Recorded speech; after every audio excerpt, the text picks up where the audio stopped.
أعوذ بالله من الشيطان الرجيم. بسم الله الرحمن الرحيم. الحمد لله وحده، ثم الصلاة والسلام على من لا نبي بعده، محمد ابن عبد الله صلى الله عليه وسلم وعلى آله وأصحابه أجمعين.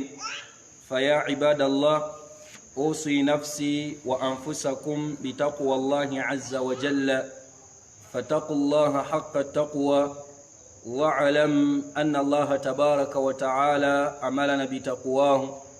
قال الله تعالى: يا أيها الناس اتقوا ربكم الذي خلقكم من نفس واحدة وخلق منها زوجها وبث منهما رجالا كثيرا ونساء واتقوا الله الذي تساءلون به والأرحام إن الله كان عليكم رقيبا.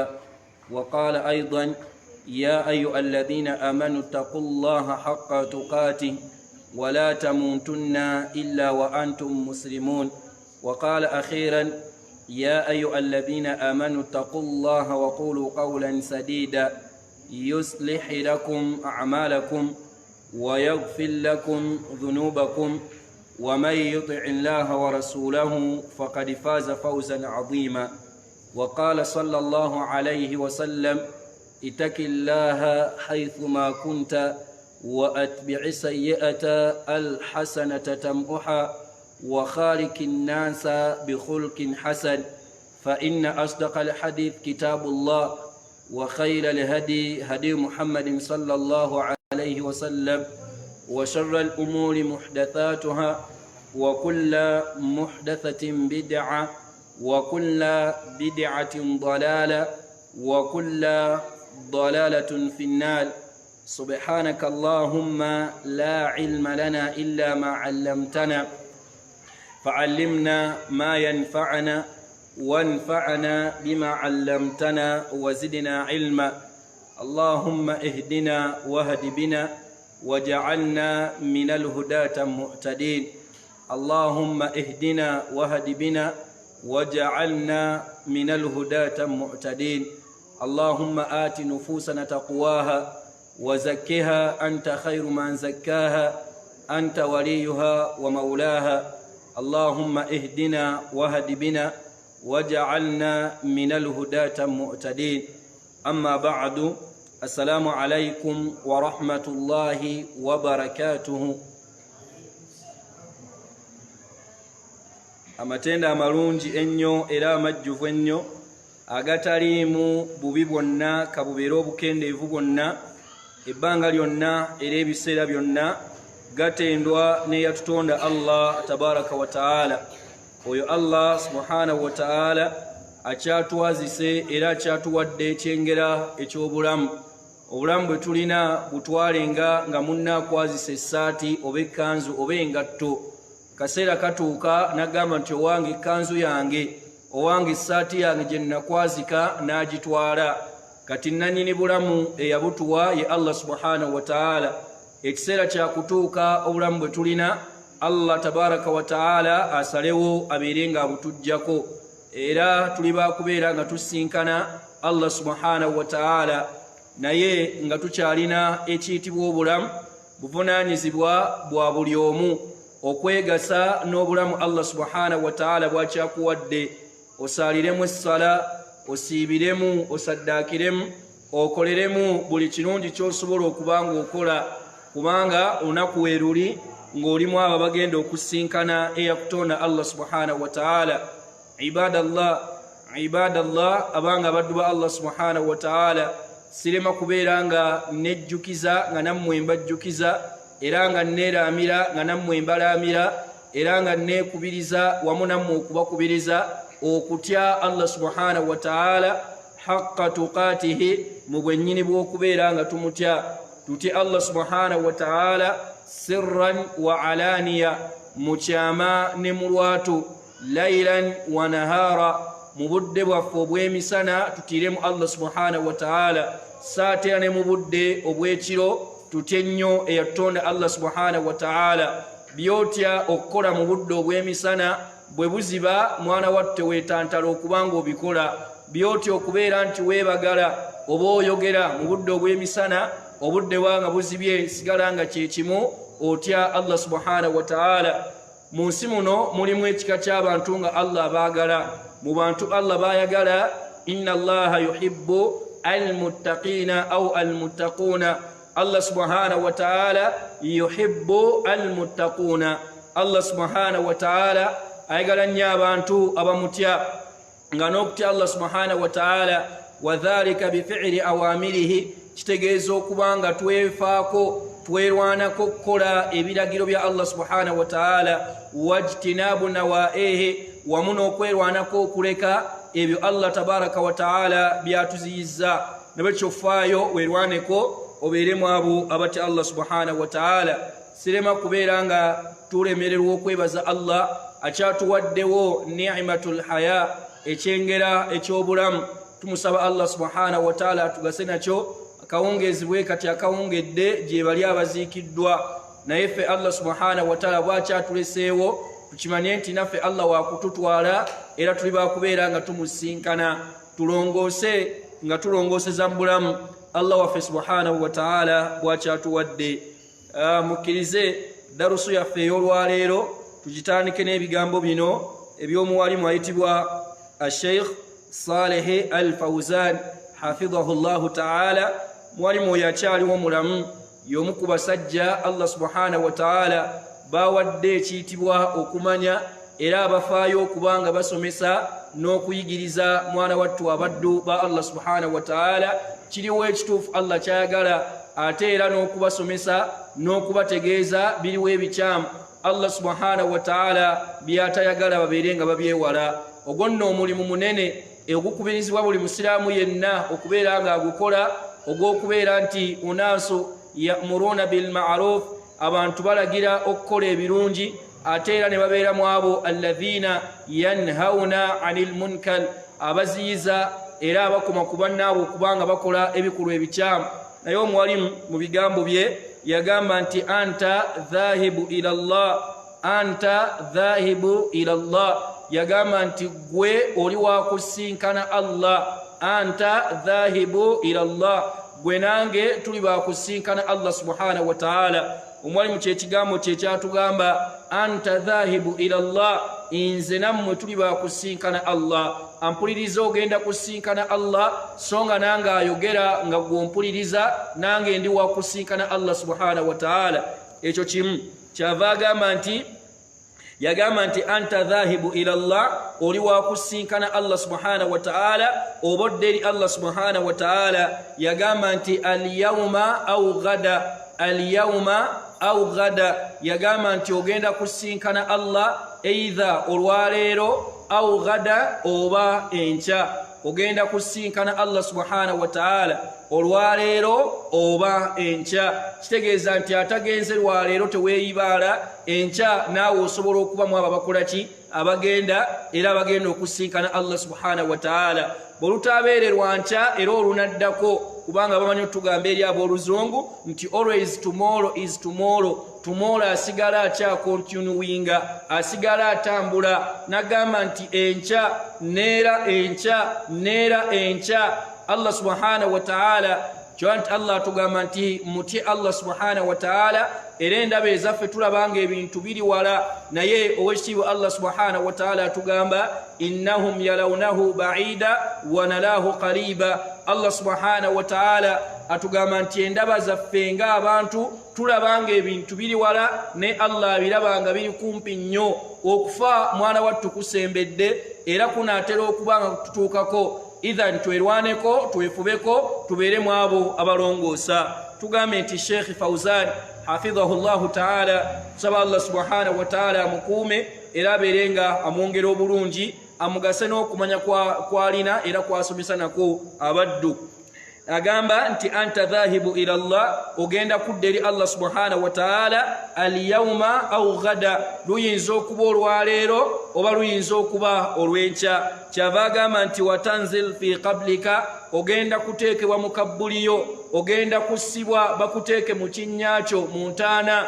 abaganda bange abantu buli muntu afa bamusimira kabbuli bamuteeka mu ntaana era ekyo kya bulijjo kimanyiddwa kirabibwa naye kabbuli eyo osaana okugirowoozaako kubanga waliyo obulamu obulala oluvannyuma lw'okubeera nga ofudde osinkanye Allah subhanahu wa ta'ala yagamba nti wa fi lahadika au ma tanziru yagamba nti mu kaseera ng'olekeddwa mu kafo akayitibwa lahadi ketwakazaako mwana Adaani akafo akafunda ke bagenda okuteekamu nga bamaze okuba nga bakuleseeyo mu kabbuli eyo mu ntaana yeeyo yagamba nti ya'atiika almalaikatu tewaliwo kubuusabuusa ya'atiika almalaikatu malayika zigenda kubanga zikujjira. Allahu akbar. Osaananga n'osiriikira muganda wange nolowooza akaseera kagenda mwana wattu okutuuka wa anta tahta thara mu bintu bye tusomako obusomi nga mwana wattu tosobola bitegeera bwennyini bwabyo okujjako ng'omaze okutuuka mu mbeera eyo. Awali mu banja ebbanga lyonna bazze batusomesa ku bulamu bw'omukabbuli oba ku mbeera eziri mu ntaana naye togenda kuzitegeera bwennyini bwazo hatta n'abawali mu bennyini abazisomesa tebajja tegeera bwennyini bwazo okujjako nga bamaze kutuuka mu mbeera efaananako bwetyo. So twesaanidde okubanga tweteekateeka n'okulowooza ekiseera ekyo. Omwalimu agamba nti bw'onooteekwa mu kabbuliyo ya'atiika almalaikatu malayika zigenda kubeera nga zijja. Malayika ezo Nabbi sallallahu alayhi wasallam oba obusiraamu buzirambika nga mwana wattu zirina ebitendo bibiri oba giyita emirimu gyagyo oba ebitendo byagyo eziyitibwa al-munkar wa nakir. Munkar yonga gokka amannya ago gatiisa mannya gakanga munkar wa nakir amannya ago mwana wattu agagenda okubeera nga malayika ezo zizze nga zigenda kukubuuza ebibuuzo bitonde bipya gy'oli tobirabangako bulijjo obadde owulira biwulire nti waliyo malayika naye olwaleero nga zikujjidde nga zigenda kubeera nga omulimu gwazo yagamba nti bwe zinajja wayasalunaka zigenda kutandika okukubuuza ebibuuzo bwe zinajja zigenda kubanga zikubuuza ebibuuzo. Olwaleero oba olwali mu mpangala yaffe mu busiraamu bwaffe eriyo abaddu abasuubira era abalowooza nti basobola okubaako gwe babbira ebibuuzo by'entaana era osanga nga bamaze okuziika musajja mukulu n'akwata akatabo oba oli akagala okufaanana nga akange bwe kati n'asitama kabbuli n'agamba nti ya'atiika malakani malayika bbiri zigenda kujjira naye tozitya zigenda kubuuza ani katondawo. Baganda bange ebibuuzo eby'edduniya babibba era ebibuuzo eby'edduniya omuntu asobola okubigwa ne bamuwaayo chance eddamu gati ayagudde siniyafo naye alinayo omukisa era babagumya babakansolinga nti ate mutya temweraliikirira emyaka tegigenze nnyo osobola okuyita you can try again eddamukko. Musanga munnange omuvubuka oba mwana wa buwala naga nti kale nzikiriza kanzireyo nfune certificate yange ya siniyafo oba agudde siniya 6 naga kanjiddemu nsobole okubaako wentuuka. Ebyo bintu babigwa P7 agigwa naddamu naye mwana wattu ebibuuzo eby'omukabbuli teriiyo chansi ndala muntu gyagenda kubeera ng'afuna ng'abigudde okujjako okubonerezebwa okujjako okutulugunyizibwa tegeeza nti weeteeketeeke ogenda kubeera nga obuuzibwa. Omwalimu agamba nti wayasalunaka malayika ezo bwe zinajja gy'oli zigenda kubeera nga zikubuuza naye yabuuza n'agamba nti famadha adatta min aljawabu famadha adatta min aljawabi yagamba nti ansa ki gy'olina gy'otegekedde ebibuuzo ebigenda okubuuzibwa. Muganda wange bibuuzo ebyo bigenda kukubuuzibwa bya mazima naye weetegekedde otya okubyanukula ogenda kuddamu otya nga babikubuuza nga mwana wattu osigaddeyo wekka. Yagamba la budda an tahtammu bihadha al-amr tewaliwo kubuusabuusa oteekeddwa ensonga eyo giteeka mu bwongo obwo oteekeddwa okubirowoozaako nga bw'olaba agenda okukola ebibuuzo eby'edduniya bwe yeeraliikirira bw'akola mwana wattu n'alivayizinga n'asoma ebitabo nga bw'asaba Allah abimwanguyirize abikole bazadde ne bamusabirako kati naawe oteekeddwa okubiteeka mu birowoozo byo era osabe Allah subhanahu wa ta'ala abeere ng'akuwa okubyanukula era Allah subhanahu wa ta'ala abeere ng'akunyweza mu kaseera ako ng'ogenda okubuuzibwa. Olaba Nabbi sallallahu alayhi wasallam yatugamba nti waliwo omu ku baddu gwe baali baziise bwe bamala okumuziika n'agamba nti istaghfir li akhikum abange musabire muganda wammwe musabire muganda wammwe tumutadde wano mu kabbuli yagamba nti fa innahu al'ana yus'al olw'ensonga wano we tumutadde wano we tumuziise fa innahu al'ana yus'al agenda kutandika okubuuzibwa kitegeeza nti ebibuuzo ebyogenda okubuuzibwa muganda wange by'amazima fasta'iddu weteeketeeke mwana wattu bifeeko bibuuzo ebyo osaanye otegere Allah subhanahu wa ta'ala era omusinze yekka kijja kwanguyira okuddamu bana okwanukula ng'obuuziddwa nti manu rabbuka omulezi wo yaani ani yakutonda nga ddala obadde omutegeera era ng'obadde omusinza batuuka okubuuza ku nabbi wa Muhammad alayhi salatu wassalam nga ddala obadde omumanyi era ng'obadde omugoberera ng'obadde okola byakulagira nga byakuziyiza ddala obadde obireka ansi eyo ejja kwanguwa nabwe kyoteekeddwa okufaayo obeeremu abo mwana wattu abeteekateeka ofeeyo owoobudde Qur'an kubanga Qur'an naye bw'onoomala okwanukula ebisooka bajja kumanyiza bakubuuza wama ilmuka bino by'oyina okudde ansi ozituwadde nzijukira mu subject ya mathematics nga mwana wattu bababuuza bayinza okukubuuza nga ansi ogimanyi naye nga bagamba tewalaze formula tewalaze ansi eno wagituuseeko otya ansi eno wagifunye otya okubeera nga bwetyo bweri ng'olina okulaga butya ansa mwana wattu bwetuuka okufaanana bwetyo ng'olina okunnyonnyola kati na bwekityo bwe kiri baganda bange oteekeddwa okunnyonnyola butya mwana wattu bwe wategeera nti Allah ye mulezi wo wakitegeera otya wategeera otya nabbi wa Muhammad alayhi salatu wassalam ekyo nakyo okukitegeera ogenda kukitegeera luvannyuma lwa kuwa Qur'ani biseera ng'omaze okubeera nga mwana wattu ogisoma era omuddu ayanukula n'agamba nti qara'tu kitaba Allah nasoma ekitabo kya Allah subhanahu wa ta'ala wa amantu bihi nenkikkiriza kyannyamba okumanya Allah kyannyamba okumanya omubaka wange Muhammad alayhi salatu wassalam n'okumanya mwana wattu eddiini ye tina eddiini ye nentuufu mwana wattu yeddiini ey'obusiraamu idhan ibadallah abanga abaddu Allah subhanahu wa ta'ala tugenda kubanga tubuuzibwa alayhi salatu wassalam tugambe nti atukubiriza wabaawo omuntu yenna aziikiddwa okumusabirako Allah amusonyiwe wamu n'okubeera nga Allah amunyweza olw'ensonga yagamba nti fa innahu al'ana yus'al mu kaseera ke tugenda omulekamu awo asigala agenda kubuuzibwa tusaba Allah subhanahu wa ta'ala akaseera tusiriikirira ne tugamba nti Allahumma ighfir lahu Allahumma arhamhu Allahumma thabbituhu ay Allah tukusaba omunyweze ay Allah tukusaba obeerenga omunyweza Allahumma thabbituhu Allahumma arhamhu Allah tukusaba obeerenga omusaasira Allah tukusaba obeerenga omunyweza kitegeeza nti abaddu Allah subhanahu wa ta'ala tufeeyo okubeera mu abo abasabira baganda baffe okubeera nga Allah tabaraka wa ta'ala abanyweza ate nga naffe bwe tweteekateeka kuba tuli bakumusinkana omwalimu agambye nti la budda ay antahatamu bihadha al-amr ensonga eyo gitwalanga nkulu n'okugifaako n'agamba nti wataishu alayhi era ogiwangaalireko era okimanye nti bwetyo bwefaanagana watamuuta alayhi otuuke n'okufa ng'ogimanyi nti ndi wakubuuzibwa ebibuuzo mu kabbuli n'agamba nti tatamassaku bihi era gyenywerezeeko n'agamba nti wahuwa amuru muyassar yagamba nti era ensonga eyo ebibuuzo ebyo byangu oba ensonga eyo nnyangu liman yassarahu Allahu alayhi kwoyo Allah tabaraka wa ta'ala gwabeera ajanguyiriza idhan ibadallah obulamu obwo gye buli bwa mazima tuteekeddwa okufaayo okubeera nga mwana wattu tubukkiriza gye bali ababuwakanya omuntu bwafa bikomaawo omuntu we tumuziika teriyo bulamu bulala wabula eyo enzikiriza n'entegeera si yaffe wabula enzikiriza entuufu ng'ey'omusiraamu gy'alina akasa nti waliyo okufa era oluvannyuma lw'okufa n'ateekebwa mu kabbuli eriyo ebibuuzo era by'amazima bijja kumubuuzibwa so n'abeera nga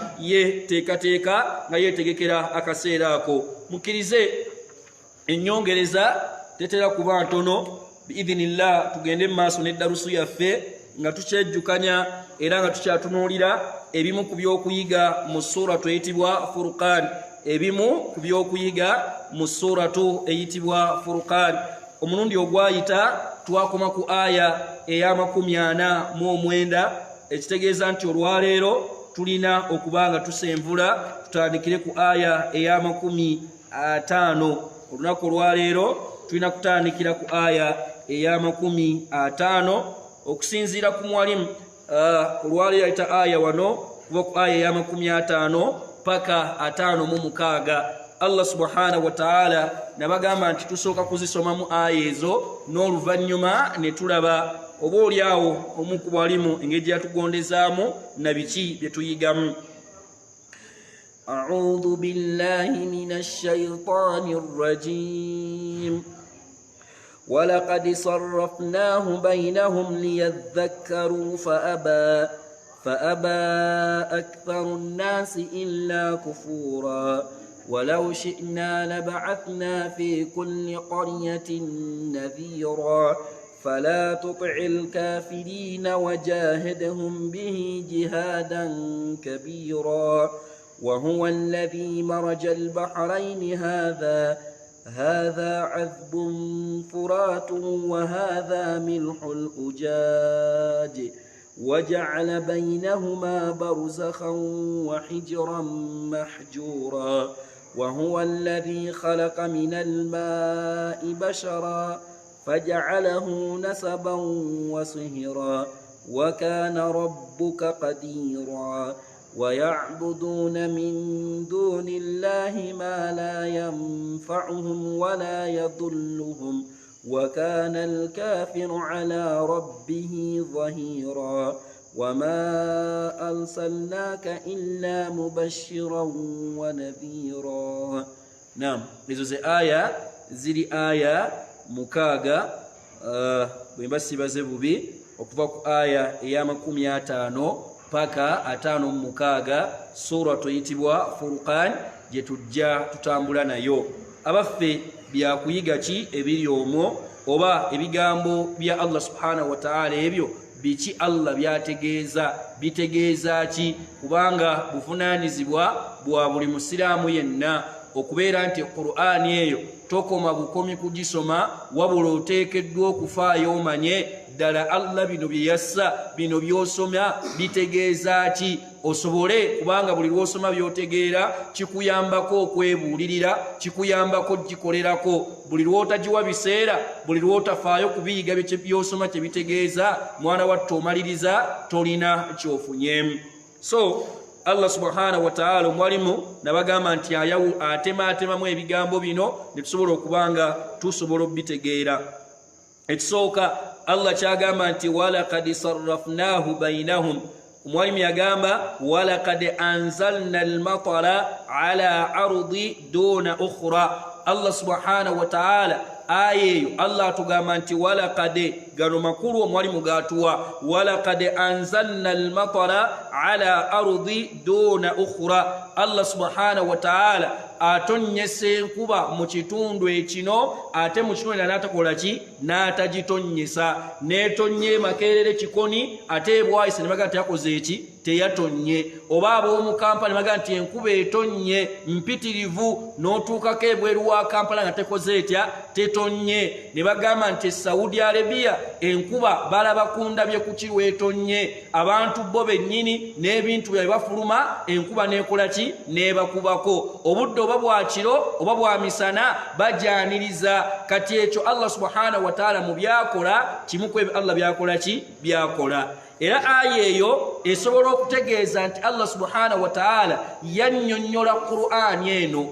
Allah tabaraka wa ta'ala musiramu sirika Allah subhanahu wa ta'ala Qur'an yaginnyonnyola yagitubuulira. Allah subhanahu wa ta'ala naye nga kyayagala tubeereka tuginnyonnyoka tutegeere biki Allah byayagala. Kati agamba nti walaqad sarrafnahu bainahum omwalimu navunula ng'agamba nti walaqad anzalna almatara ala ardi. Allah subhanahu wa ta'ala atonyesa enkuba duna ala ardi ku kitundu ekimu duna ukhra ate kyanetakola ki netatonya buyinza bwa Allah subhanahu wa ta'ala. Yagamba lwaki Allah akola bwatyo liyadhakkaru omwalimu ekigambo ekyo liyadhakkaru yagamba nti amakulu ليذكر الذين أنزلنا عليهم المطر أنه نعمة الله عليهم.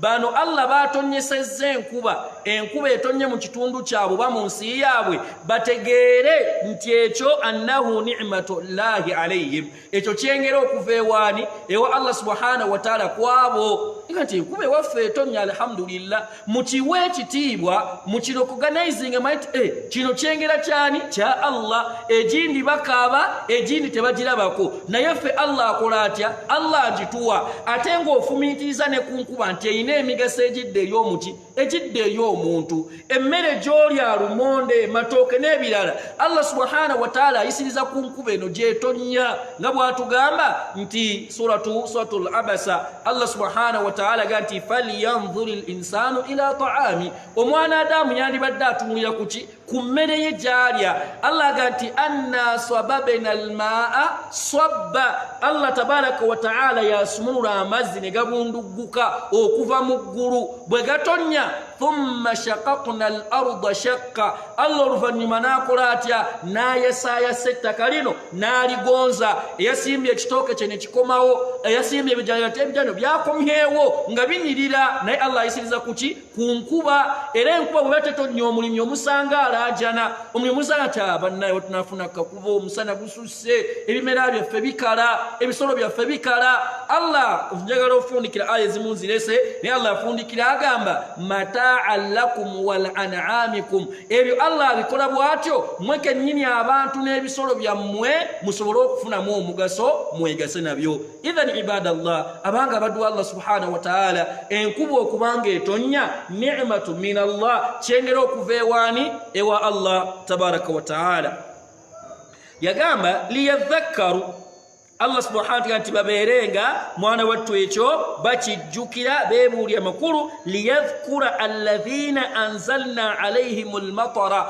abo bajjukire bafumintirize abo Allah batonyesezaamu enkuba annahu ni'matun min Allah nti eyo kyengera okuveewa Allah subhanahu wa ta'ala alayhim eri abantu abo bwe bakitegeera nti ekyo kyengera nga bw'omanyi nti ekyengera kyonna kibanja ki kwebaza agamba nti fayashkurullahu lahu bebaze Allah kwekyo bebaze Allah era omusiraamu enkuba bw'ebeera etonya tusoma edduwa Allahumma sayyiba nafi'a eyo enkuba ng'etonnya etandise tugamba nti ayi Allah tukusaba gituwenga ya mugaso nafi'a oba edduwa egamba Allahumma inna nas'aluka khayraha Allah tukusaba otuwa obulungi obukola ki obugirimu wa na'udhu bika min sharriha tusaba Allah totaasa obubi obuyinza okugibeeramu bwekya ne tutendereza Allah ne tumugamba nti mutiruna enkuba eyo etutonyedde bifadlillah kulw'obulungi bwa Allah subhanahu wa ta'ala wa rahmatihi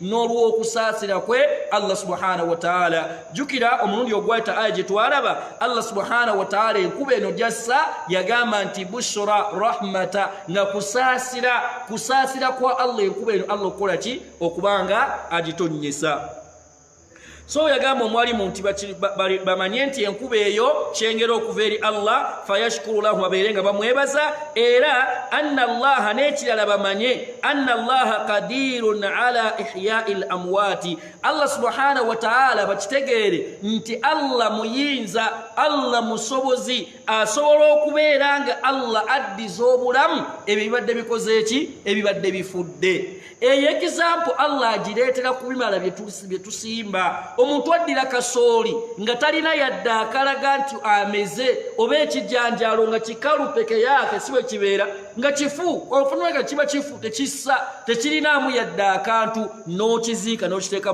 mu ttaka kati Allah n'atonyesa enkuba bw'amala okutonyesa enkuba n'ekimera kino n'akimeza example eraga nti naawe bw'obeera ng'ofudde tokyasobola yadde okwetaaya tosobola yadde okulwa ne bakuziika naye Allah subhanahu wa ta'ala muyinza n'akuzaamu obulamu n'akuzuukiza ekyo Allah akisobola ayagala tukitegeerere ku bimera bino ku nkuba gy'akola atya gy'atonyesa Allah tabaraka wa ta'ala muganda wange okifumintirizaako ekyo bino byakufumintiriza bino byakusembeza kumpi naawe obirabwe nti kino bwekiti bwe kiri embeera bweti bwefaanana kati ebimu ku ebyo lwaki Allah atonyesa enkuba era kutulaga nti Allah musobozi muyinza okubeera ng'akola atya atuzuukiza oba azuukiza abo ababadde bafudde yagamba ekirala waliyadhkuru min era man manna'ahu Allahu al-matara baberenga bategeera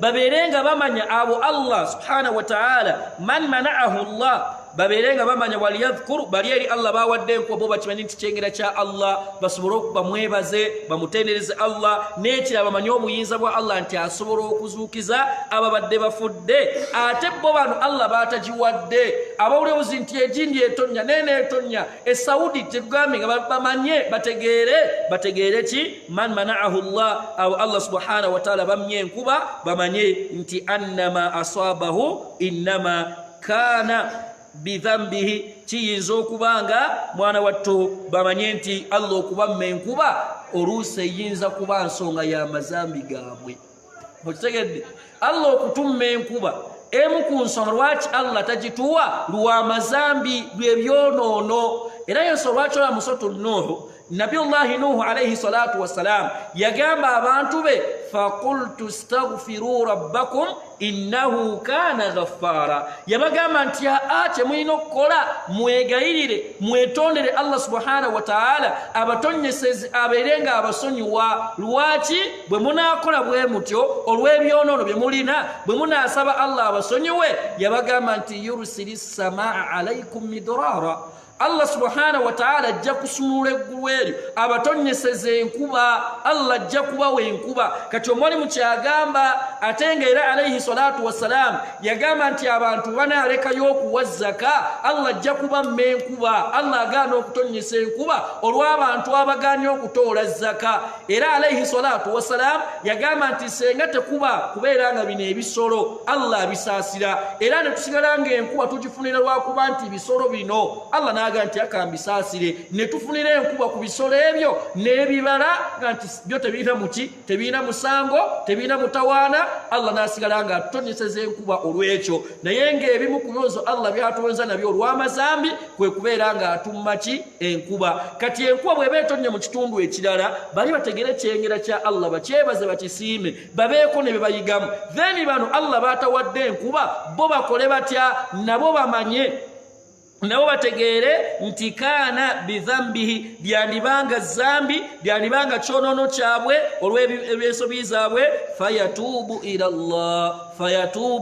ila Allah babeerenga beenenya eri Allah waabwe subhanahu wa ta'ala fayatubu ila Allah basobole okwenenya eri Allah waabwe tabaraka wa ta'ala bwetweyongerayo naye ebyembeera bwatu Allah bwagireeta atonyesa enkuba mu kitundu ekirala ewaneeta tonnya Allah ng'aliko kyayagala okuteeka gye tuli omwana Adamu afumintirize naye ekyewuunyisa Allah yagamba nti fa aba aktharu nnasi illa kufuura faaba aktharu nnasi illa kufura Allah yagamba nti abasinga obungi ne babigaana ne babiwakanya tebalina tebakkiriza okujjako okubigaana n'okujeemera obujeemezi Allah bwabagira beetonya netasobola kufumiitiriza ku ekyo bw'okimanyi nti omuntu afumiitiriza ekyo kyokka kimumala okuyingira obusiraamu kimala otegeera nti waliyo Allah waliyo eyatutonda ye Allah naye abasinga obungi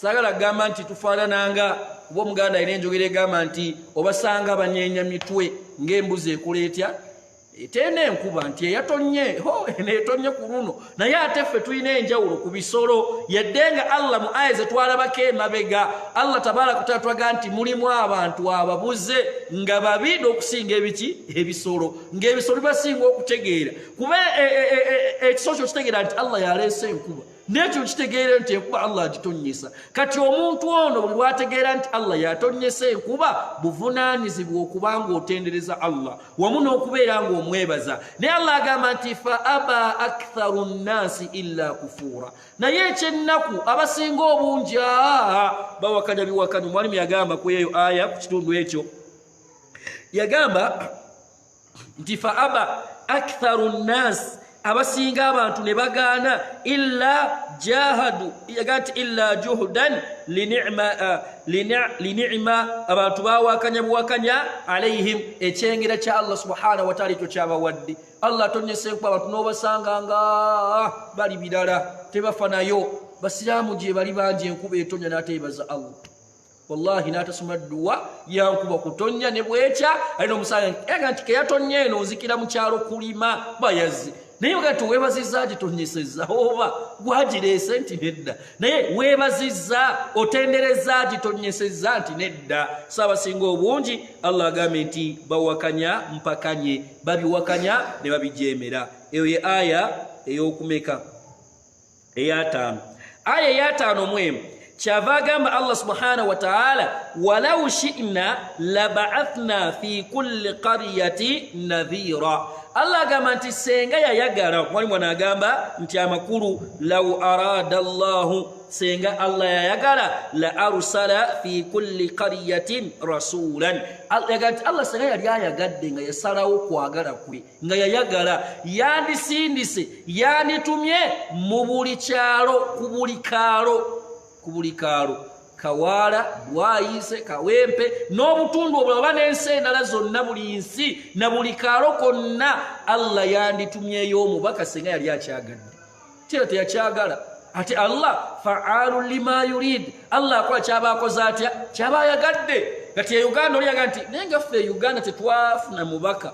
Oba abeega Allah yakola kyayagadde kiyasanaga nti ya Uganda kati wabula omwalimu yagamba nti Allah yanditumye muli kitundu kyonna omubaka yad'uhum ila Allah ta'ala aberenga abakoowoola eri Allah subhanahu wa ta'ala Allah yandisindise mu buli nsi buli kitundu omubaka agenda okubakoowoola buli abazze eri Allah tabaraka wa ta'ala naye omwalimu yagamba nti walakinahu wabula Allah subhanahu wa ta'ala yakola khassa rasulahu Muhammadan wabula Allah subhanahu wa ta'ala ekyo yakyawulira yakiwa ombaka Muhammad alayhi salatu wassalam bil ba'athati okubeeranga yamusindika okubeeranga yamutuma ila jami'i ahli al-ardi yamutuma eri ensi yonna eri abantu bonna Ila alayhi salatu wasalamu chimuku ebimu yawulidde min khasa'is rasulullah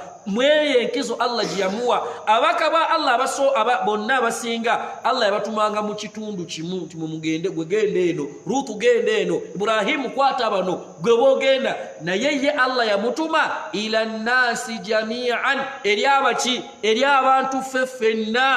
abantu feffenna so bwatyo Allah subhanahu wa ta'ala bwatugambye nti akola kyayagadde atuma omubaka senga yayagala yanditadde ababaka mu kitundu kyonna ne Allah yasalawo mu kusalawo kwe n'ateeka omubaka mwana wattu n'abeera yatuma Nabi Muhammad alayhi salatu wassalam eri abantu feffenna eri ensi yonna nga ye abuna alayhi salatu wassalam tufune adhani tulabe we tugenda okukomolwa leero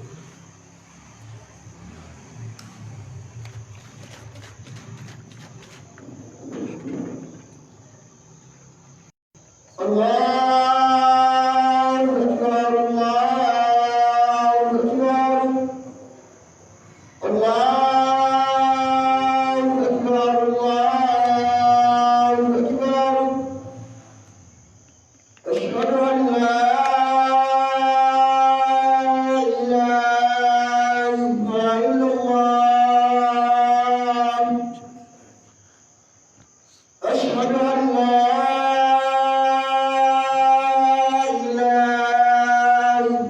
إلا الله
Naam, barakallahu fikum wa jazakumullahu kullal khair.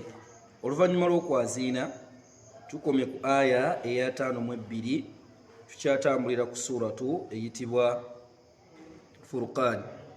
Allah subhanahu wa ta'ala aya eya 52 Allah subhanahu wa ta'ala 52 Imam tuwadde ku aya yakumeka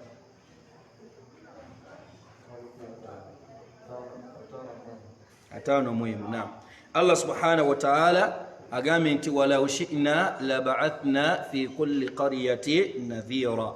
Allah agamba nti senga yali ayagadde yandibadde asindika era n'atuma mu buli kitundu omubaka, wabula ekyo omwalimu atugambye ekyo walakinahu khassa rasulahu Muhammadan, ekyo Allah subhanahu wa ta'ala yakyawulira omubaka Muhammad alayhi salatu wasalamu n'akimuwa, era kyekimuko ebimufuula okubanga wankizo mu bannabbi Allah be yatuma. Allah yakimuwa n'abeeranga yasembayo mu bannabbi, ate n'olaba nti Allah yamutuma eri buli kitundu kyonna. Aya eddako eya 52 Allah subhanahu wa ta'ala atugamba fala tuti'il kafirina wajahidhum bihi jihadan kabira. Allah subhanahu wa ta'ala yagamba nti fala tuti'il kafirina. Omwalimu kyava agamba wano amakulu g'ekigambo ekyo oba aya eyo, Allah subhanahu wa ta'ala nti la tuti'uhum fima yad'unahu ilayhi min ittiba'i alhawa. Agamba nti tobagondera. Baani bootagondera? Abo abawakanya Allah subhanahu wa ta'ala mu kubeera nti bakoowoola eri obagoberere, tobagondera. Fala tuti'tu, togondera bantu batakkiriza Allah subhanahu wa ta'ala, kubanga bo bantu abagoberera obwagazi bw'emitima gyabwe, bantu ebakoolerako si bituufu, si bujulizi. Tobeera mugonvu mwana wattu eri abantu abo. Wabula Allah namugamba nti wajahidhum bihi, wabula kyoba okola wajahidi alkafirina bilqur'ani jihadan kabira, wabula balwanise abantu abo batakkiriza Allah subhanahu wa ta'ala bilqur'an, ng'okozesa Qur'an jihadan kabira, olulwanisa olunene, olulwanisa olw'amaanyi. Beera ng'obalwanisa amakulu abakoowoole, abalaga amazima nti abange Qur'an eno ge mazima, abange buno bwe bujulizi, abange asinzibwa ye Allah. Yadde munkoowodde lakum diinukum, mulina bye musinza, waliya diini, nange nina eddiini eyange, sijja kukola bye mwagala, olw'ensonga mwana wattu mmwe mugoberera, mukola bye mukola naye nga mubikola just lwakuba nti mmwe mugoberera buki? Bwagazi bwa mitima gyammwe. Idhan ibadallah, kitegeeza nti ekyo bwabanga Allah yatandika na kuziyiza na kugaana omubaka Muhammad alayhi salatu wassalam, tekikoma ku ye, wabula kino kitubuna, kikwatako nange kinkwatako na buli musiraamu. Aya eno oteekeddwa okugiteeka mu bulamu bwo. Allah agambye nti fala tuti'il kafirina, tobeera omugonvu omwetoowaze eri abantu abatakkiriza Allah subhanahu wa ta'ala. Bayinza okubaako be baagala, nga mwana wattu bo babyagala bakusikiriza, naawe jangu yitako ewaffe, tolaba. Ne Allah agambye nti nedda mukulu, fala tekakutandanga. Hatha nahi, okwo kuziyiza min Allah, kuva eri Allah subhanahu wa ta'ala. Giyite order from above, kiragiro okuva eri oyo Allah subhanahu wa ta'ala. Kumanyi mu nsi tugamba nti eyo above, naye above owaffe ye Allah subhanahu wa ta'ala. Talaba mukamwa, taddibwamu kukyasazeewo kukyagambye Allah. Agambe nti fala tuti'il kafirina, tobagondera, tobeera omugonvu gye bali. Allah subhanahu wa ta'ala ekyo n'abeeranga akigaana.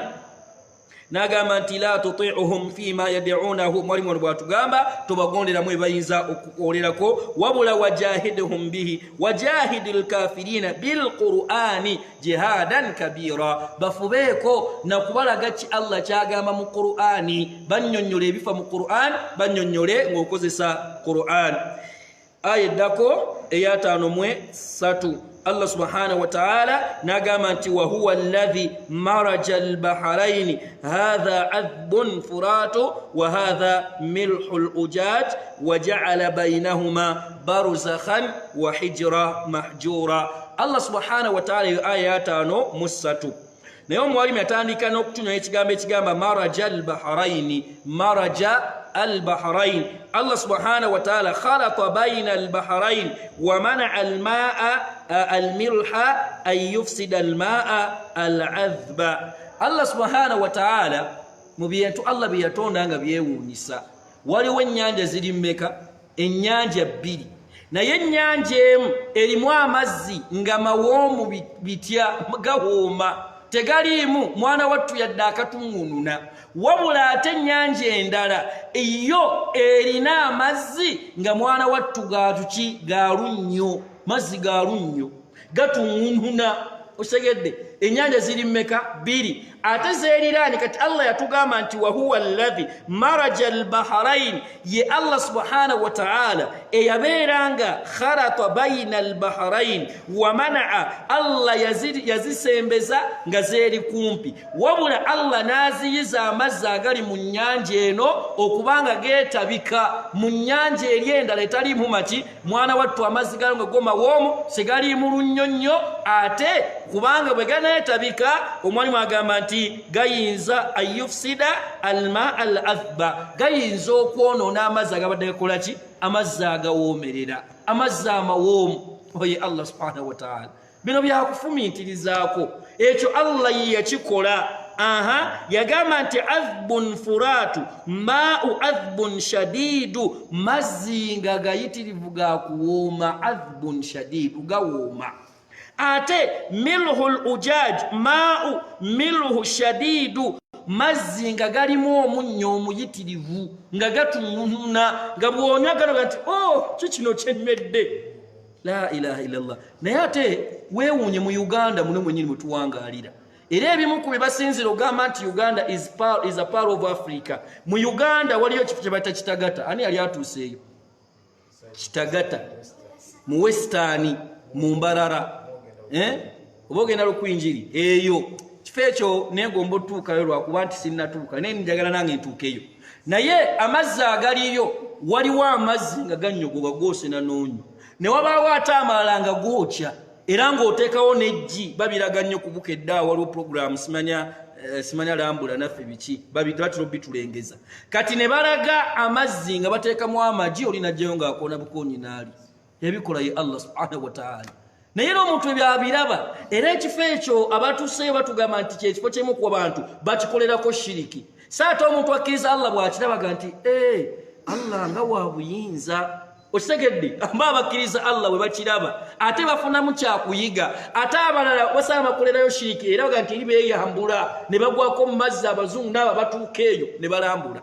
Kati so amazzi ago ye Allah subhanahu wa ta'ala agamu gatunnyo ate amalala mawoomu. Naye Allah subhanahu wa ta'ala baruzakhan agamba nti baruzakha kitegeeza hawajiza yamna'u kulla wahidin minhuma min ifsadi al-akhar. Naye Allah yateekawo ejjiji, Allah yateekawo ekiziyiza.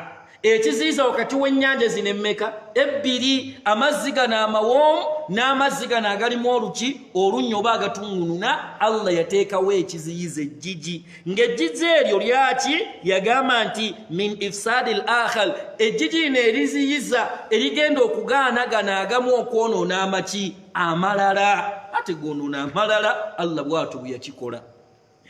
Yagamba wa hijra mahjuran, wa hijran baruzakha tukirabye. Wa hijra mahjura kitegeeza ki? Yaga nti waja'ala bainahuma, Allah yateeka wakati w'amazzi ago oba w'ennyanja ezo ebbiri, bainahuma saddin, saddin era jiji, fala yahuru almilhu wala yamlihu aladhbu, ngo amazzi gano agalimu omunnyo tegasobola kugenda eri goonoona amalala nga gabeeraawo.